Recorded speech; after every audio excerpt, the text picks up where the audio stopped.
Ayu, kau tidak mungkin meraih bintang. Kau tidak akan bisa memeluk bulan.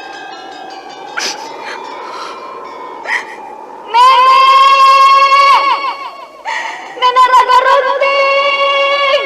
Ayu! Ayu!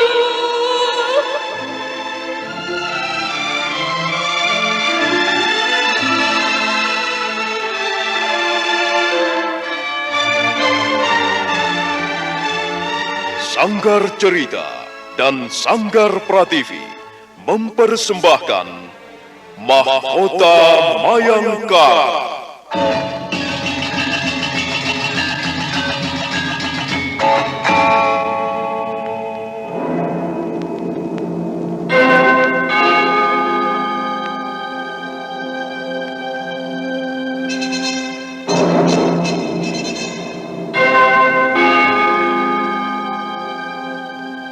Cerita ini lanjutan dari Tutur Tinular.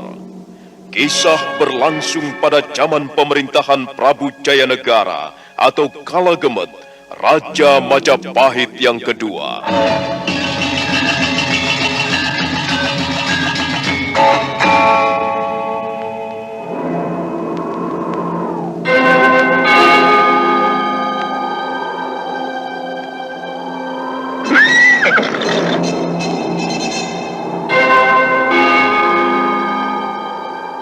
Bukan lagi Raja Majapahit. Akulah raja. Akulah yang berkuasa. Ayo, obrak-abrik desa Ganding. Tangkap Jayanegara.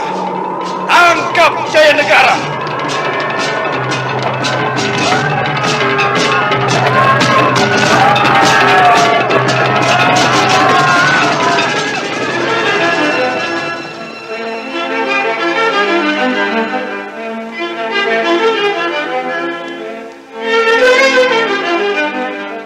Naskah ditulis dan diolah oleh S. Tijab.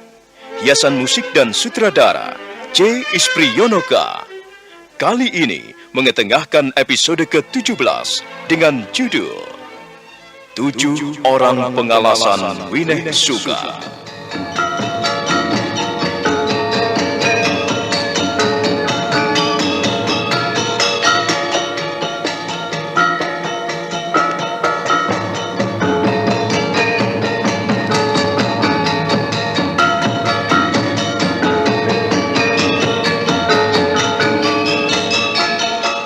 Dalam seri ke-491 ini didukung oleh para pemain Yuli Mulyana sebagai Ayu Wandira, Iwan Dahlan sebagai Pranayam, Anas Sambayon sebagai Nini Raga Runting, Cika Kusnadi sebagai Tunggadewi, Aib Mujirahayu sebagai Raja Dewi, Naryo sebagai Nandaka, Jumali sebagai Pradipa, Bambang Jeger sebagai Cakradara, Abi Nugroho sebagai Kuda Merta, dan Asdi Suhastra, pembawa cerita. Selamat menikmati.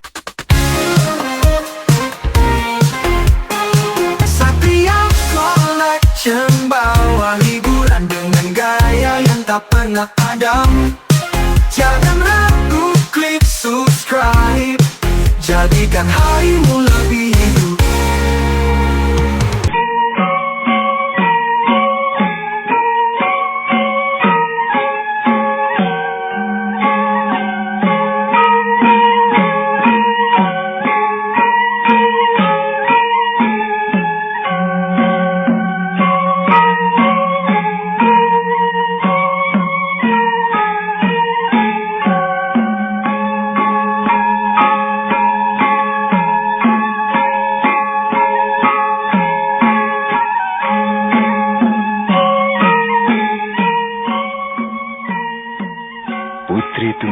Selesai menyiram kedua mempelai dengan air bunga. Ayu Wandira kemudian menolak saat disuruh berpelukan dengan Pranayam, yang sebenarnya telah resmi menjadi suaminya. Pranayam hanya diam saja, menatap Ayu Wandira dengan pandangan penuh bijaksana. Senyumnya memancarkan sifat kebapaan. Putri Tunggadewi mencoba membujuk Ayu Wandira. Ayu, Paman Pranayam sudah resmi menjadi suamimu. Apalagi yang membuatmu riku? Pelukan ini dimaksudkan sebagai tanda bersatunya dua hati, dua pribadi. Sebab sesungguhnya kalian bukan lagi dua, melainkan satu. Dan apa yang telah dipersatukan oleh dewata, janganlah hendaknya dipisahkan oleh manusia, Ayu. Nek Raga Runting, aku tidak mau. Tidak, Nek. Nenek. Kau ini seperti bocah saja, Ayu. Kenapa malah aku yang kau peluk? Itu suamimu, Pranayam, yang seharusnya kau peluk. Aduh, Tidak mau. Dasar bocah bandel. Jangan bikin malu, Ayu. Aywandira tetap memeluk erat-erat Nini Raga Runting. Dia tetap merajuk. Dia tetap tidak mau disuruh berpelukan dengan Pranayam. Suasana di dalam puri jadi sedikit kacau. Nini Raga Runting terus saja menggerutu.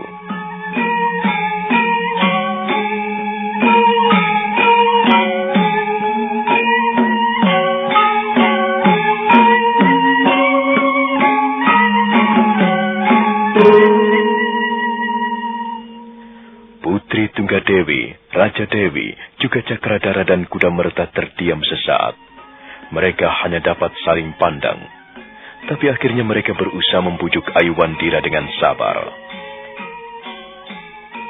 Ayu, memang kuakui, untuk pertama kalinya, kau akan merasa rikuh memeluk Paman Pranayam sebagai suamimu.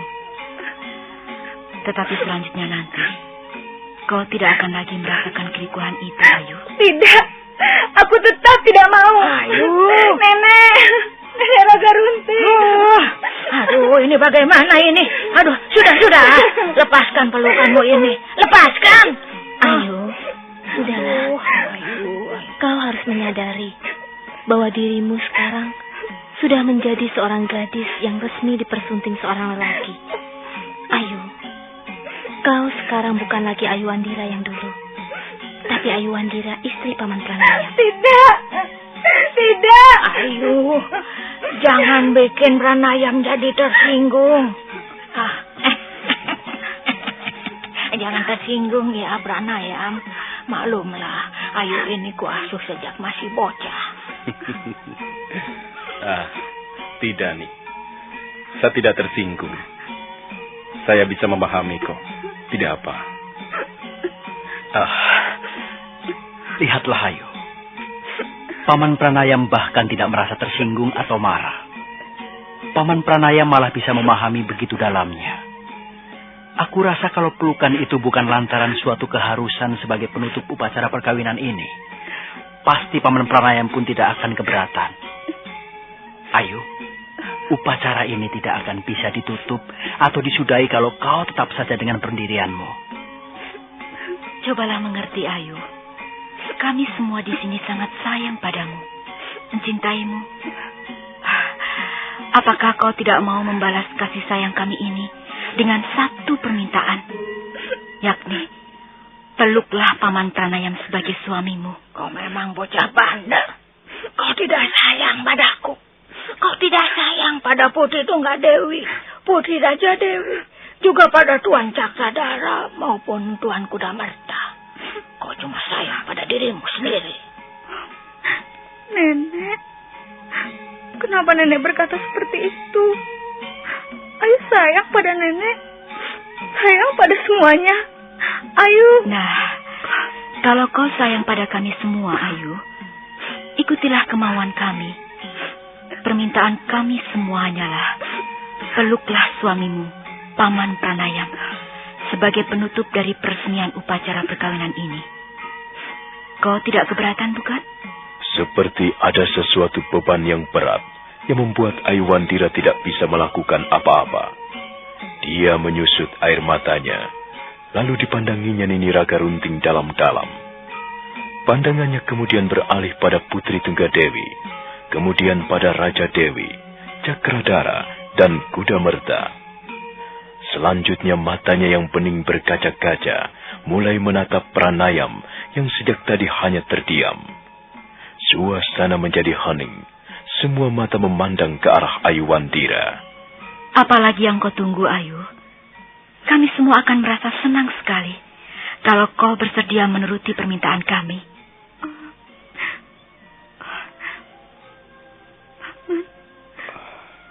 Paman Pranayam. Ayu Wandira.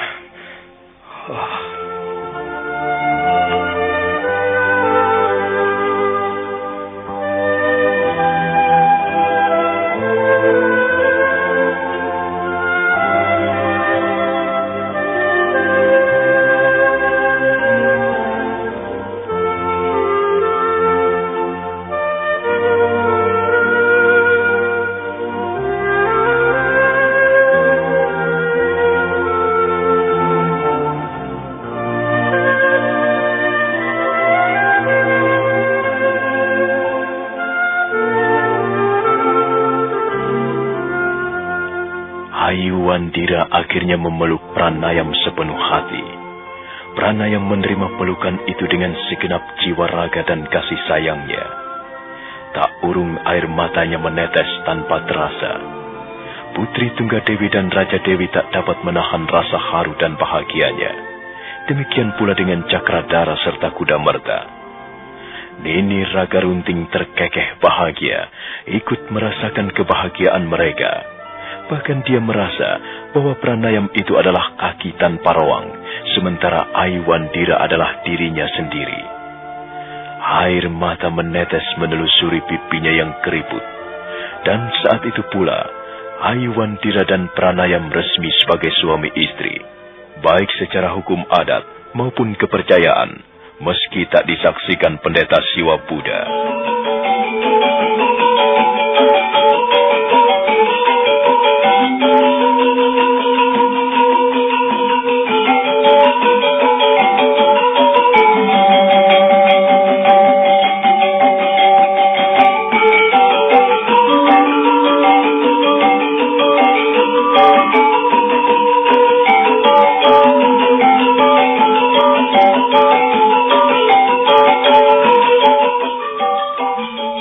Setelah acara resmi diadakan di Puri selesai, pada malam harinya diadakan pesta kecil sebagai tanda kegembiraan. Langit biru cerah, bulan mengambang dengan mesra, seolah turut merasakan kegembiraan yang ada. Acara tari-tarian rakyat, minum-minum tuak manis sambil menyantap daging kijang bakar. Semua orang terlena dalam kegembiraan malam perkawinan Pranayam dan Ayu Wandira. Namun di balik kegembiraan itu, orang-orang heran kemana Ayu Wandira dan Pranayam. Keduanya tak nampak keluar dari pondoknya. Ayu Wandira memang tetap tinggal bersama Nini Raga Runting di pondoknya. Begitu pula dengan Pranayam, tetap tinggal di pondoknya bersama Buya dan Nata Manjari.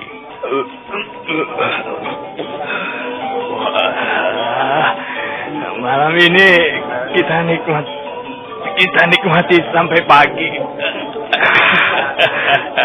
Kau jangan terlalu banyak minum. Nanti mabok, aku juga yang repot. Sudahlah. Santap saja daging kijang bakar itu. Lalu kita minum tuak. Minum itu tuakmu. Kita harus bergembira malam ini. Sebagai tanda ikut bergembira bersama kedua mempelai kita itu.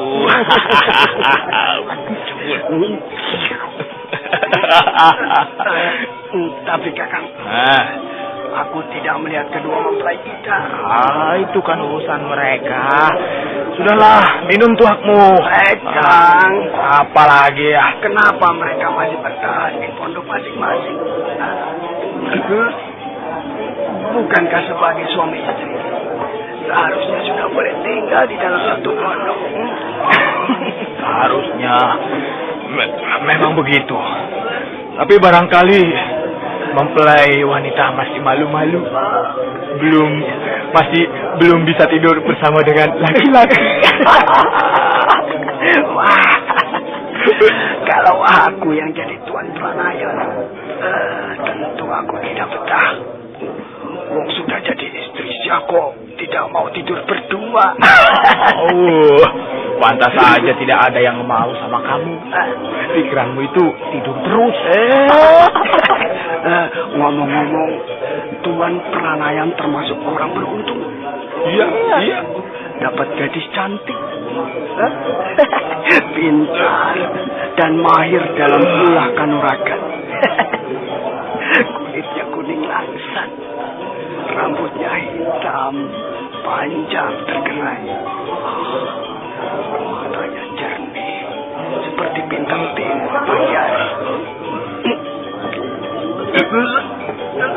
Waduh, semaput aku.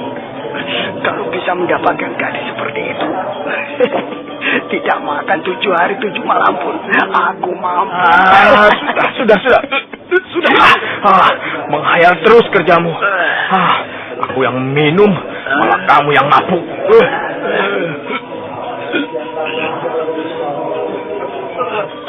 Rasa-rasanya kalau kita amati benar-benar, Ayu Wandira itu seperti gadis dari keturunan.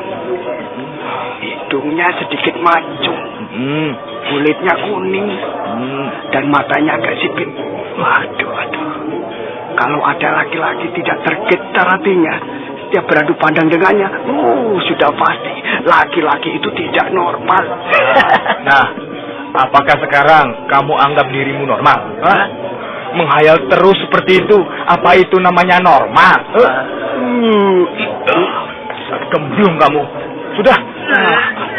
Nikmati saja malam pesta ini. Minumlah tuakmu dan santaplah daging kijang bakar di depanmu itu.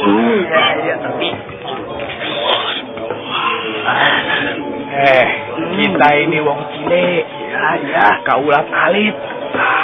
Jangan terlalu berpikir di luar jangkauan. Nanti bisa edan kamu. Cuma mengagumi kok tidak boleh. Aku kan tidak mau jadi seperti Raja Majapahit itu. Setiap melihat gadis atau wanita cantik sedikit saja, langsung ingin memiliki dan menikmatinya. Jangan bicara sembarangan kamu. Gusti Prabu Jayanegara itu kan masih saudara tuanya junjungan kita, Gusti Putri Tunggadewi dan Raja Dewi. Tapi junjungan kita sendiri kan tidak setuju dengan cara pemerintahan Raja Majapahit itu. Buktinya, beliau lengser dari Majapahit untuk berdiam di Gunung Lejar ini. Itu urusan beliau. Kita cuma kaul alit. Kerjakan saja apa yang menjadi tugas kita.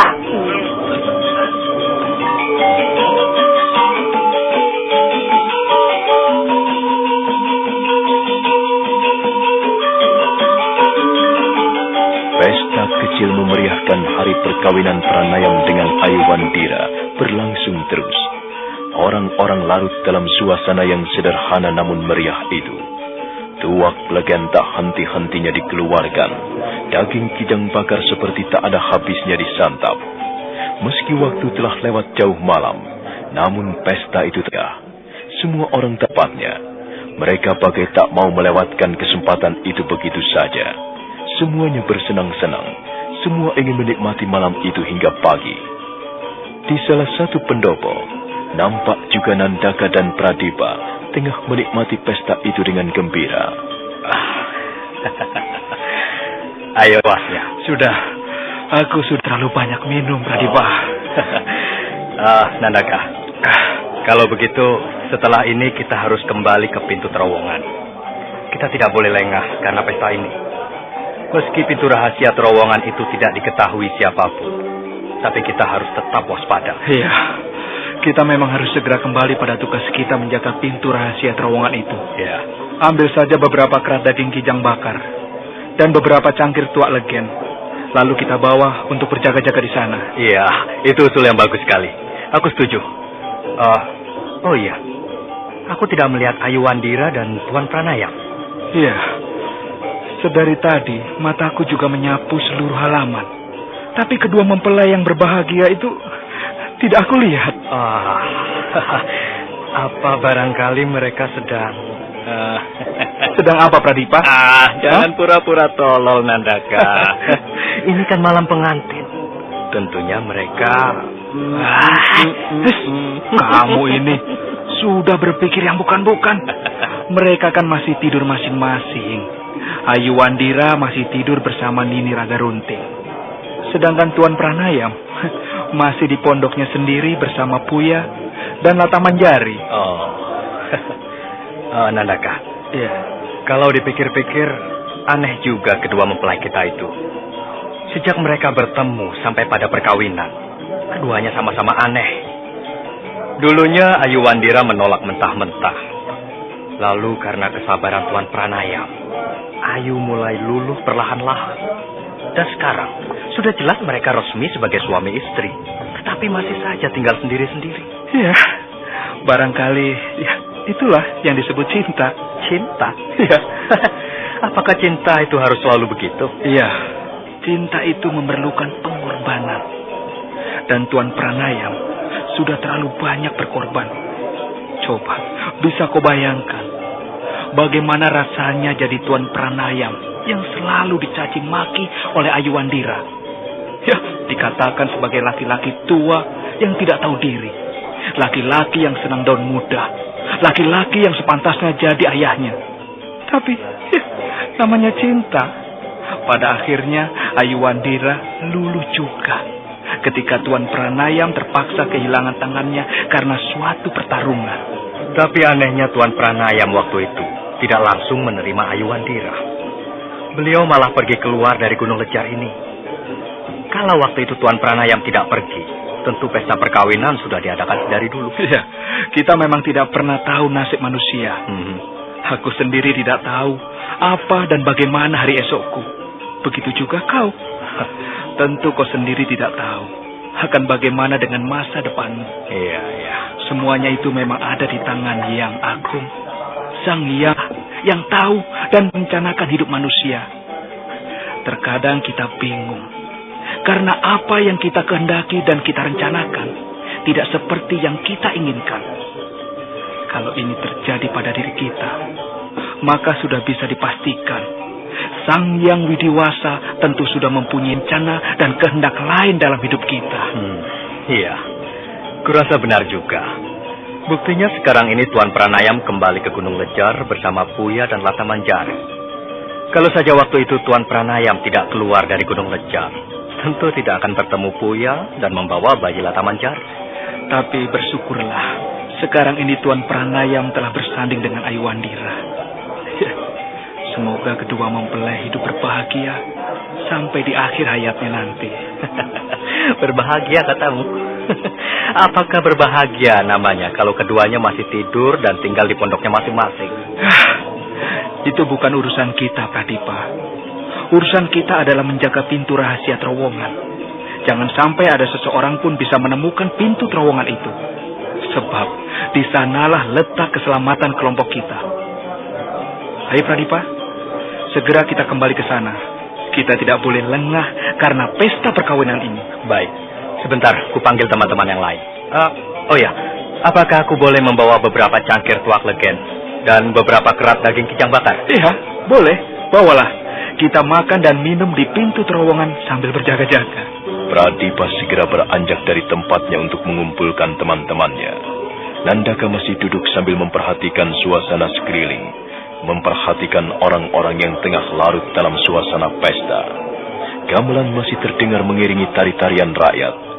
Ada tarian yang menggambarkan Dewi Ratih dan Kamajaya sebagai hiburan bagi kedua mempelai. Kemana Tuan Pranayam dan Ayu Wandira?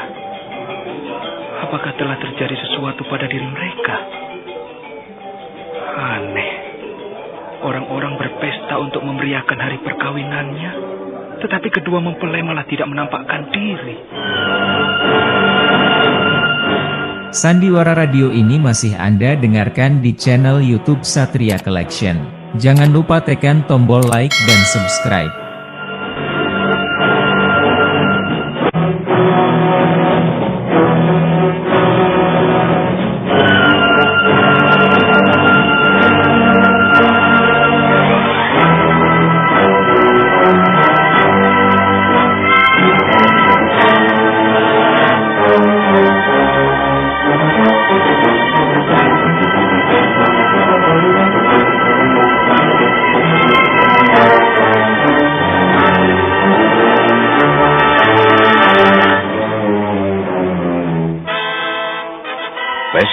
kecil merayakan perkawinan Pranayam dengan Aiwandira berlangsung sederhana namun meriah.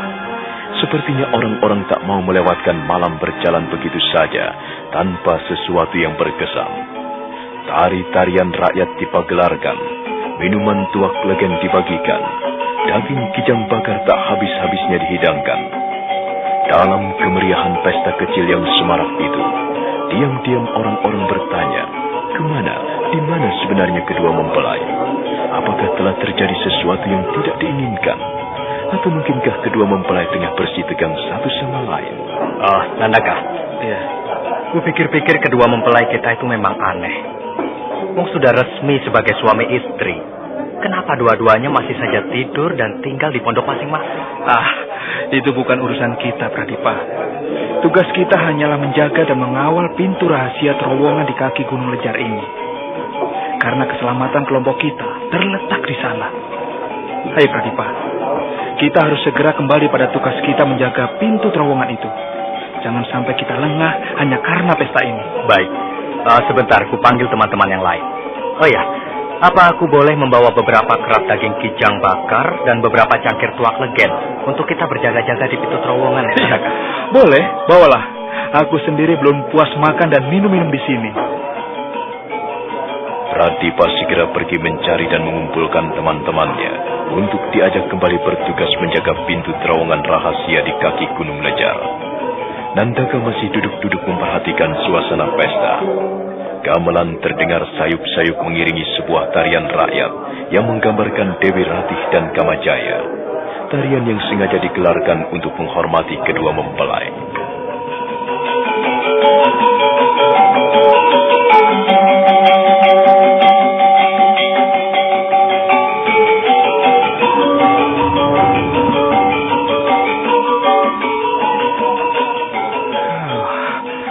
Tari-tarian yang elok. Tari-tarian yang menggambarkan Dewi Ratih dan Kamajaya. Tapi di mana kedua mempelai itu? Sedari tadi tak kulihat duduk bersanding di tempatnya. Apakah tengah terjadi sesuatu pada diri mereka? Atau kukira mereka bisa menjaga diri. Ya, lebih baik aku kembali saja pada tugasku, menjaga pintu terowongan.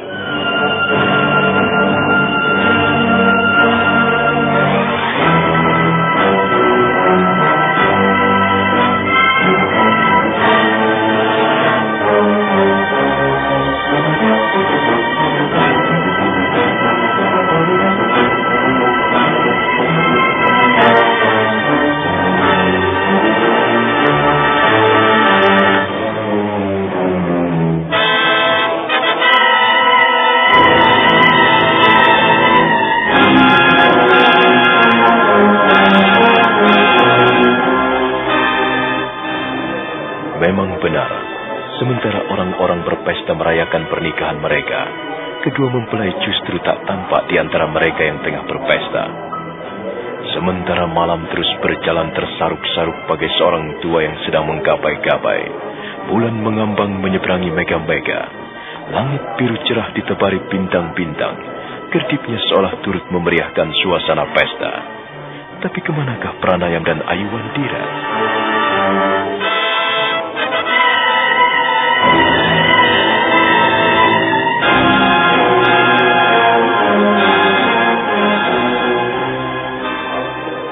Aiwandira, sejak upacara perkawinan di Puri, sejak dia harus memeluk laki-laki yang dikatakannya sebagai suaminya, perasaan merasa menyatu dalam diri, seperti mimpi, serasa terbang awang. Itulah sebabnya mengapa Ayu tak menampakkan diri di depan orang-orang banyak. Dia enggan keluar dari pondok, dia malu, dia malah duduk merenung di ruang tidurnya. Dia bertanya-tanya pada dirinya sendiri.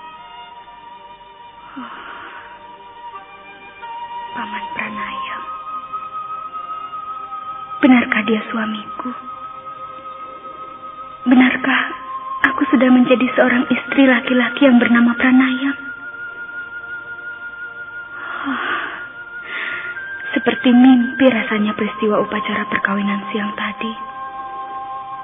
Rasanya Aku tidak percaya kalau sekarang ini aku menjadi istri seseorang.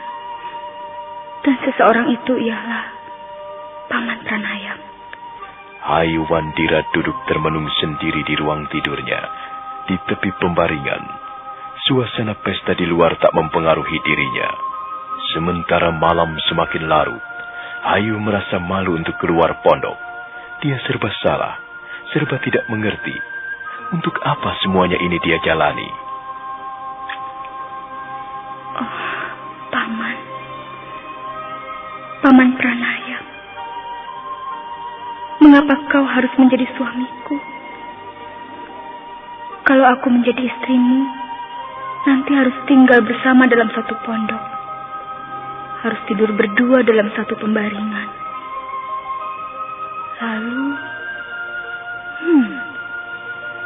Lalu, kata Nenek Raga Runting, perutku akan membengkak. Aku pasti jelek sekali kalau dengan perut membengkak. Dan aku akan punya anak. Punya anak? Aku punya anak?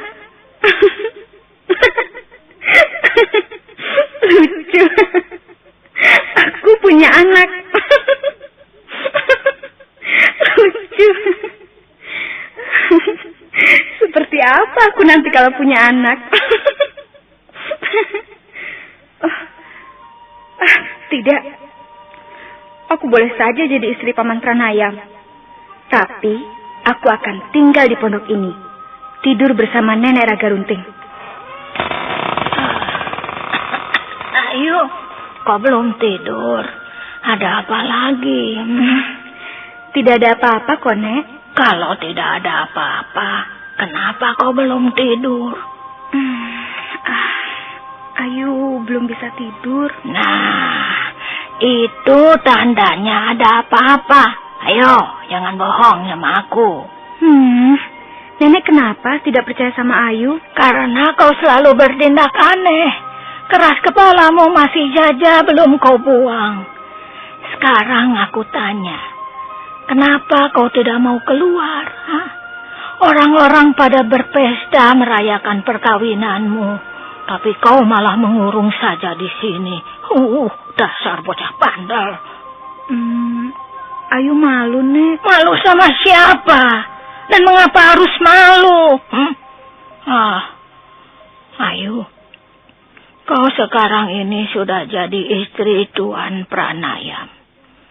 Kau bukan lagi gadis yang bisa berbuat semau-maumu. Sekarang ini, segala tindakanmu harus benar-benar kau pertimbangkan dan perhitungkan. Jangan samakan dirimu dengan ketika kau masih sendiri. Jadi, Ayu tidak bebas lagi, Nek? Iya, kau memang tidak bisa bebas seperti dulu. Kau sudah ada yang bertanggung jawab, yakni Pranayam. Laki-laki itulah yang bertanggung jawab atas hidupmu. Karena dia suamimu. Dan itu harus kau sadari. Tidak enak jadi istri orang. Harus diatur ini dan itu. Mesti begini, mesti begitu. Apa enaknya jadi istri orang? Kau tidak boleh bicara seperti itu. Pranayam itu suamimu. Ayu lebih menganggap Tuan Pranayam itu ayah Ayu. Orang tua Ayu sendiri. Ayu tidak merasa kalau dia suami Ayu. Ayu, upacara perkawinanmu siang tadi di Puri sudah meresmikan dan mengesahkan kau dan Pranayam sebagai suami istri. Itu tidak bisa kau pungkiri. Apapun alasanmu, sekarang sudah tidak berlaku lagi. Yang pasti Pranayam adalah suamimu dan kau adalah istrinya. Ikatan ini sudah diakui dan syah secara hukum adat maupun kepercayaan. Ingat Ayu, Pranayam itu orangnya baik. Dia laki-laki yang penuh tanggung jawab, bijaksana, welas asih. Meski umur di antara kalian terpaut jauh, tapi ini jangan dijadikan masalah. Percayalah, kau akan bahagia di sampingnya. Sebab itu, jadilah istri yang baik, istri yang berbudi, istri yang mencintai dan mengasihi suami secara penuh. Ayu mengasihi dan mencintai Paman Pranayam hanya sebagai orang tua, sebagai ayah, lain tidak. Oh, dasar bocah bandel. Apa kau tidak mau mendengarkan kata-kataku? Kata-kata seorang perempuan keriput yang sebentar lagi sudah tidak mungkin melihat dunia ini. Nek, Oh, jangan berkata seperti itu. makanya dengarkan kata-kataku. Ini demi masa depanmu sendiri, Ayu. Aku ingin berpesan agar nanti kalau aku sudah tidak bersamamu lagi, kau masih selalu mengingatnya. Dan aku di alam sana nanti bisa merasa puas, lega, dan rela. Kau mau kan dengar kata-kataku? Iya, Nek, mau. Jadilah istri yang berbudi. Istri yang berbudi itu wanita yang mencintai dan mengasihi suaminya, mematuhi rumah tangga sesuai izin suami.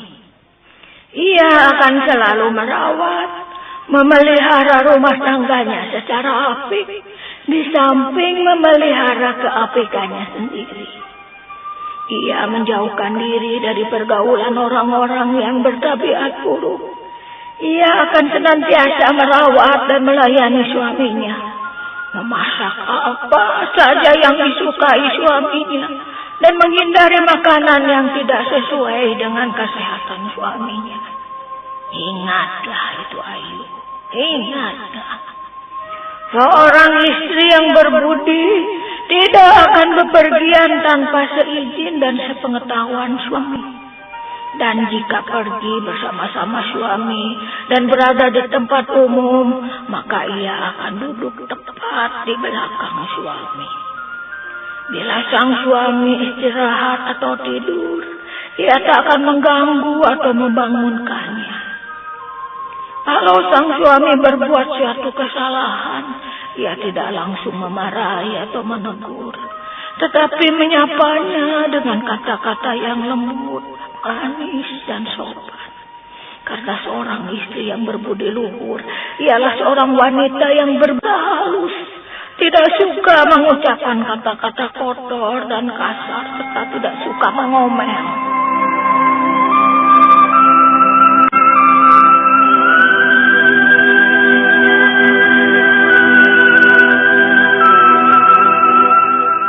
Masih terngiang-ngiang terus apa yang dikatakan Nini Raga Runting di telinga Ayu Wandira. Meski hari telah lewat jauh malam, meski telah beranjak kembali, namun Ayu tetap tercenung di tepi pembaringannya. Hatinya tetap gelisah. Perasaannya bercampur aduk dengan aneka rasa yang dia mengerti. Dan dia dapat menerima apa yang diucapkan Nini Raga Runting. Tapi terkadang ia tidak puas. Kadang minyak. Sementara di luar sana pesta kecil masih berlangsung meriah. Orang-orang masih belum mau meninggalkan tempatnya. Sepertinya justru semakin malam pesta semakin meriah dan semarak. Tuak manis terus dituangkan, daging kijang terus dibakar. Sedangkan Ayu Wandira, sang mempelai wanita, tetap berada di biliknya, merenung dan bertanya-tanya pada dirinya sendiri. Sementara kata-kata Nini Raga Runting terus terngiang-ngiang di telinganya. Seorang istri yang berbudi dan terhormat tidak boleh sombong dan selalu bersenang-senang. Apapun yang diberikan pada orang karena membantu orang itu tetap harus sepengetahuan suaminya. Wanita berbudi harus pintar menjaga diri. Ia berdandan dan berpakaian hanya untuk suaminya. Karena suaminya adalah laki-laki satu-satunya di dalam hidupnya. Jika suami bepergian dan tidak ada di rumah, maka ia harus tidur bersama wanita tua sebagai temannya. Dan bila sang suami pulang dari bepergian, ia harus tetap berpakaian sederhana sebagaimana adanya, sehingga sang suami tahu bagaimana keadaan istrinya selama ia ditinggal pergi. Nah, Ayu, itulah aturan-aturan yang harus dipatuhi seorang istri dalam hidup berumah tangga atau perkawinan. Repot amat menjadi istri. Serba diatur. Tidak boleh ini dan itu. Lalu, di mana kebebasanku sebagai Ayu Wandira? Ada-ada saja. Jadi Ayu, kesimpulan dari yang aku katakan ini ialah seorang istri harus hidup secara bersih dan setia terhadap suami, serta melakukan segala sesuatu demi kebahagiaan suami. Hanya dengan demikian, maka wanita atau istri itu akan mendapatkan dharma, arta, dan kama, dipandang oleh orang dan berhasil memenangkan kesetiaan suaminya.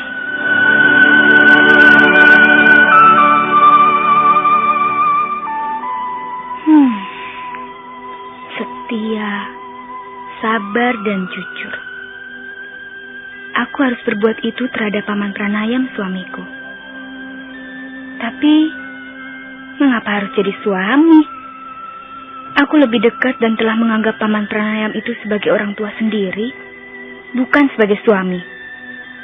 Aku bisa melakukan itu semua hanya demi Paman Pranayam sebagai ayahku, bukan suamiku. Karena bagaimanapun juga, aku sudah kelewat menganggap ayah, bukan siapa-siapa. Apakah ini bisa dirubah? Ayu Wandira masih terus berkata-kata pada dirinya sendiri. Pertanyaan demi pertanyaan tak terjawabkan pada malam yang semakin dingin dan membisu itu. Perlahan Ayu bangkit dari tepi pembaringan. Dia ingin mengusir kegelisahannya itu dengan keluar dari biliknya. Dia ingin menghirup udara malam sambil mencoba mencari Puya. Barangkali Puya bisa diajak bicara tentang keresahan hatinya.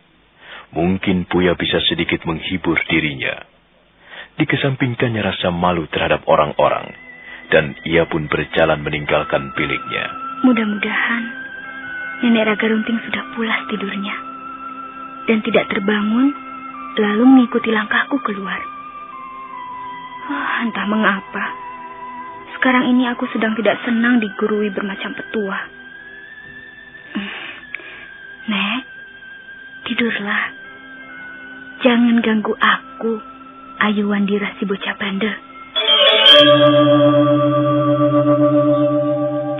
Sementara itu, pranayam di pondoknya pun belum bisa matanya. Entah kenapa dia tak ingin tidur rasanya. Pikirannya menerawang tentang upacara sepanjang siang tadi di puri. Dia harus bersumpah sebagai mempelai laki-laki. Dia harus menunggu beberapa saat lamanya untuk memeluk Ayu Wandira sebagai istrinya. Dia sadar bahwa dirinya terlalu tua berdampingan dengan bocah itu. Namun apa boleh buat, dirinya seperti tak berdaya apa-apa dipersandingkan dengan Ayu Wandira. Ayu, aku sadar kau terlalu muda untuk menjadi istriku. Aku memang laki-laki tua yang tak tahu diri. Kau pasti bisa memaafkan aku. Aku memang tak berniat mengambilmu sebagai pendamping hidupku. Hidup seorang laki-laki tua yang sebentar lagi mungkin tak akan menikmati indahnya dunia ini. Sedangkan kau masih banyak meraih segala kemungkinan di dalam hidupmu. Kalau tadi siang kita harus mengucapkan sumpah prasetya perkawinan, itu memang di luar dugaanku. Aku tak berdaya. Entah mengapa aku menurut saja. Ayo, seandainya upacara siang tadi bisa dibatalkan, seandainya perkawinan kita tidak resmi dan sah menurut hukum adat maupun kepercayaan, tentu aku tidak akan keberatan melepaskanmu seperti dulu lagi. Aku memang sepantasnya menjadi ayahmu, bukan suamimu. Oh, Latamanjari terbangun. Di mana Puya? Oh, barangkali Puya tertidur karena sudah sesiang tadi menggendong Latamanjari. Baiklah, biar aku saja yang mengurusi bayi itu. Kasihan Puya, dia harus istirahat. Pranayam bangkit dari pembaringannya. Dia membuka pintu menuju ke ruang tengah untuk mendiamkan Latamanjari yang sedang menangis.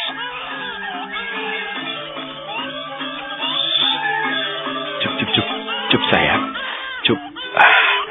Latamanjari tidak boleh nakal ya. Cup. Diamlah anak manis. Jangan menangis terus. Cup sayang. Jangan menangis terus. Oh, kok ngompol rupanya ya. Baiklah. Sebentar ku ganti popokmu ya. Sebentar ya.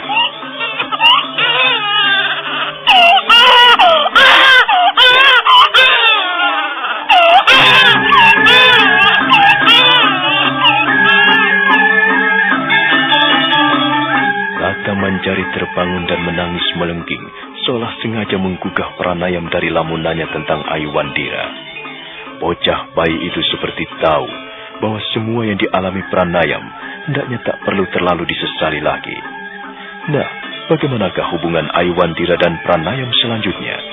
Apakah Ayu akan tetap bersikap kekanak-kanakan? Ataukah ia akan menerima kenyataan yang memang harus dihadapinya sebagai istri pranayam? Saudara pendengar, silakan menunggu seri berikutnya. Sampai jumpa.